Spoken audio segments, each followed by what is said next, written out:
nos llaman de manera persistente y sin una previa autorización. En ese sentido, lo que busca con este proyecto de ley es justamente regular que aquellas llamadas que se generan de repente por los cibermercados, el telemercadeo que normalmente suele haber mediante los call centers, al menos pidan a nosotros los ciudadanos la autorización para ser informados, ¿no? Lo que se llama el consentimiento. Previo consentimiento, exacto, congresista, porque teníamos ahí...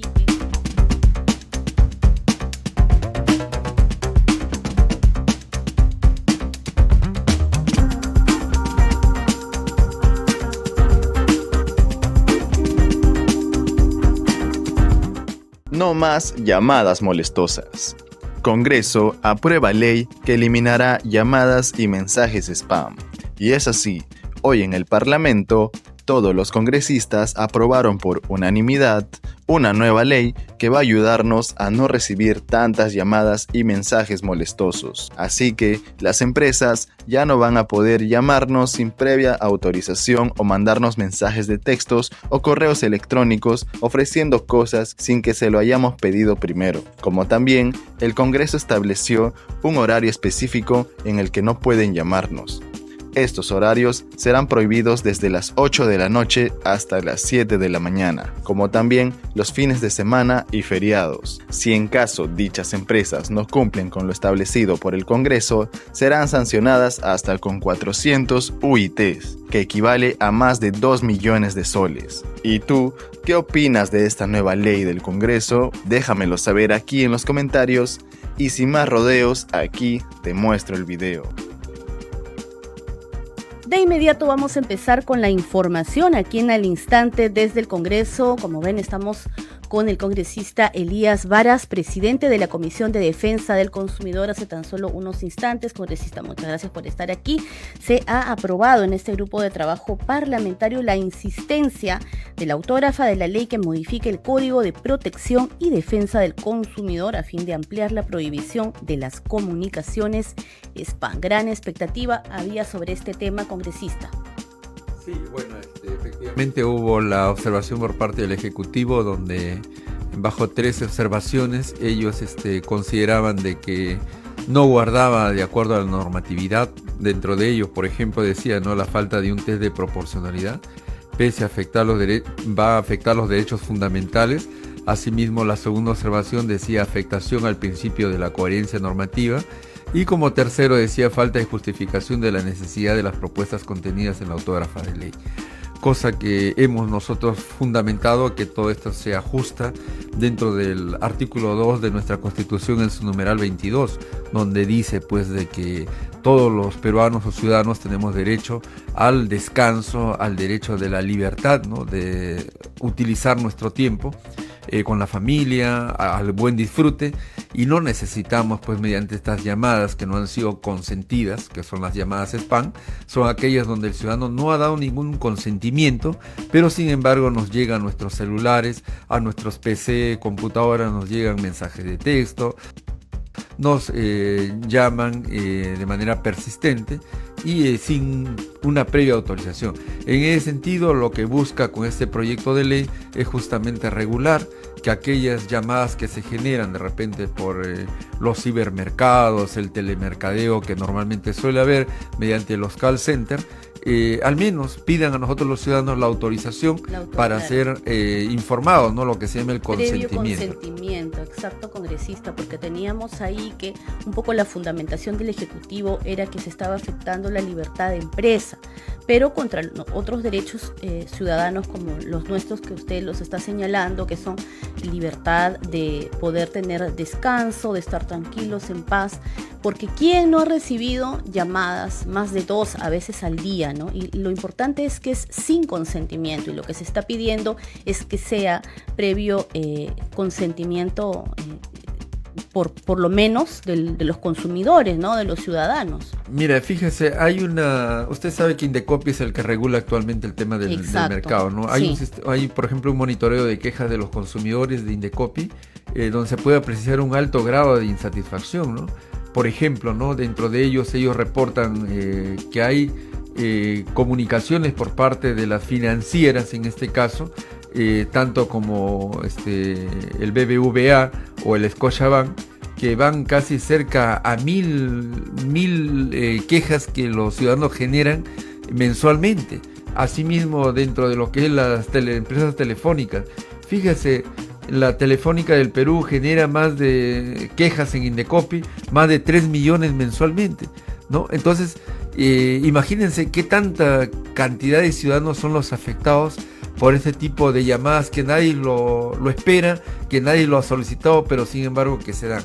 Yo entiendo el trabajo de los call centers, el trabajo del telemercado, entendemos, pero más allá de ir contra la libertad de la empresa, hay derechos que se tienen que cautelar dentro de los ciudadanos peruanos, ¿no? Como le vuelvo a reiterar en el artículo 2 y el numeral 22, donde efectivamente de manera a la letra textual dice lo siguiente, ¿no? Por ejemplo, dice que toda persona tiene derecho a la paz, a la tranquilidad, al disfrute del tiempo libre y al descanso, así como gozar de un ambiente equilibrado adecuado para el desarrollo de su vida.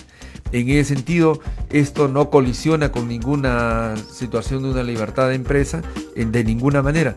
Tan solo se pide a los call centers o aquellos que hacen este tipo, promueven este tipo de telemercadeo, que bajo un consentimiento informado, pues autorice al ciudadano de poder recibir este tipo de mensajes. ¿De qué manera quedaría establecido ese consentimiento previo que tendría que haber?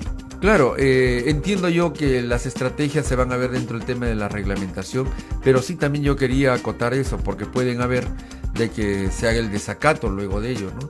Y nosotros consideramos que dentro del Código del Consumidor, que es la ley 29.571, ahí contempla como una falta grave y mayor, donde prácticamente son como 250 UIT, es una multa económica, sí, ¿no? En ese sentido habría que en cuanto se aprueba esta ley por parte del Ejecutivo y en cuanto se reglamente y se implemente ya dentro de lo que es las disposiciones, vamos a tener que todas las empresas someterse a ello. En el caso de incumplimiento van a tener que ser sancionadas. Para que nos están conectados, nos están escuchando y viendo congresistas, ¿qué es lo que sigue de aquí en adelante según el proceso parlamentario? ¿Va a ir al Pleno? Sí, efectivamente esperemos que la mesa directiva o mediante la Junta de Portavoces esto se pida de manera inmediata, sea agendado en las reuniones que normalmente suelen darse.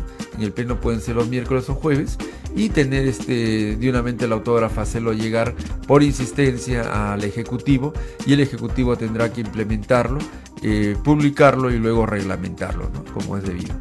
Bien, congresista, vamos a estar informando por supuesto sobre eso, y también se ha aprobado en esta sesión, que ha sido muy productiva, la propuesta de ley para la implementación de la ventanilla única del consumidor, que también generaba expectativa y que obviamente habían ciudadanos que estaban a la espera de ello, porque muchas veces cuando hacemos los reclamos quedan en saco roto, ¿no? Es sí, verdad. Bueno, hay que lamentable, pero sí, hay que entender lo que nosotros, yo lamento la actitud que está teniendo el Ejecutivo, a todos lo observan, ¿no? Prácticamente estas son dos insistencias, donde básicamente él darle la oportunidad al ciudadano para que pueda tener mayor cantidad de ventanillas donde pueda generar sus reclamos, es lo que nosotros tenemos que proporcionarles, ¿no? Al menos esto. ¿Qué sucede? Normalmente las empresas prestadoras de los servicios, pueden ser de luz, de agua o de telecomunicaciones o transporte, suelen tener sus estaciones. Es ahí donde un ciudadano insatisfecho, de repente una tarifa mayor, del cual cree que es una situación de injusticia, genera su reclamo. Muchas de las veces las empresas prestadoras le deniegan el reclamo que están haciendo, o sea, sale negativo para las expectativas del ciudadano. Ellos tienen una segunda instancia, que son los órganos reguladores, ¿no? Hablo de Ocinermin, Ociptel, Ocitran, ¿no? Ellos plantean su reclamo como una segunda instancia. Pero ¿qué sucede? Si nosotros podemos ver, por ejemplo, yo soy congresista elegido por ANCAS, yo cuando hago el tema de los controles y fiscalización, tanto lo que tenemos para el corredor costa, tenemos en Chimbote una estación, y tenemos la otra en el corredor de la sierra, que está en Huaraz. Pero sin embargo, cuando yo voy a la comunidad, a las comunidades, a los distritos, provincias, más allá yo no encuentro quien pueda recepcionar como una segunda instancia. O sea, tenemos limitaciones. En ese sentido, conocemos nosotros que existen los MAC, ¿no? Los que atienden al cliente, tenemos, si bien es cierto, reducidos todavía, pero hay la perspectiva por parte de la PCM de ampliarlos. Creemos que ellos deben convertirse también para recepcionar las quejas de los usuarios para que los puedan canalizar. En ese sentido, el tener los MAC implementados, los órganos reguladores que tengan oficina y que puedan canalizar las quejas de los usuarios, yo creo que van a ayudar. Ese es el sentido de esta autógrafa que habíamos presentado y que estamos nuevamente por insistencia tratando de llegar como una ventanilla de quejas por parte de los usuarios, ¿no? Y que ya lo protege también el artículo 65 de nuestra Constitución. En ese sentido no colisiona en nada, muy por el contrario, estamos dando facilidades para los consumidores, que somos todos los ciudadanos peruanos, podamos tener más canales para poder emitir nuestras quejas y que sean acogidas y sobre todo solucionadas. Que es parte de nuestro derecho, ¿no, congresista? Así es, ¿no? Considero de que el artículo 65 vela justamente por todos los consumidores, que somos todos los peruanos, ¿no? Y generarle un espacio o una ventanilla más de que puedan formular la queja, yo creo que, ¿no? Exacto, sería democratizar el tema del derecho del consumidor. Congresista, creo que ha quedado bastante claro para quienes nos están viendo también a esta hora. Solo para recordar que aquí en el Congreso también hay un módulo de atención al consumidor que está disponible a la ciudadanía. Sí, efectivamente, gracias por hacérmelo recordar. Acá tenemos en Andahuaylas, tenemos un módulo, una ventanilla prácticamente, donde tenemos personal que atiende en horarios de 8 de la mañana hasta la 1 y luego de 3 a 5 de la tarde, donde podemos recibir las quejas, ¿no? De cualquier ciudadano que pueda hacer por algún servicio, por algún producto o orientación, tal vez, a veces no sabemos a dónde recurrir. Efectivamente, ¿no? El tramitar, seguir el trámite administrativo muchas de las veces es algo engorroso para cualquier ciudadano, pero acá los esperamos en el Congreso de la República, en la parte del Jirón Andahuaylas. Muy bien, congresista, muchas gracias por estar acá con nosotros tratando de explicar a la ciudadanía. Creo que esa es parte de nuestra labor, un poco el trabajo que se realiza acá en el Parlamento Nacional y hoy, en la sesión de hoy de la Comisión de Defensa del Consumidor, pues a beneficio de los usuarios. Gracias, congresista. Sí, gracias. Bueno, la verdad, hacer entender también a la ciudadanía que siempre el Congreso está velando por los derechos de todos los ciudadanos. Gracias, congresistas. A cualquier momento teníamos entonces al presidente de la Comisión de Defensa del Consumidor, Elías Vara, explicándonos en qué consiste y cómo va a beneficiar que el Parlamento Nacional, en concreto la Comisión de Defensa del Consumidor, haya aprobado hoy por unanimidad insistir en esta autógrafa de ley que modifica el Código de Protección y Defensa del Consumidor con el objetivo de ampliar la prohibición de las comunicaciones spam.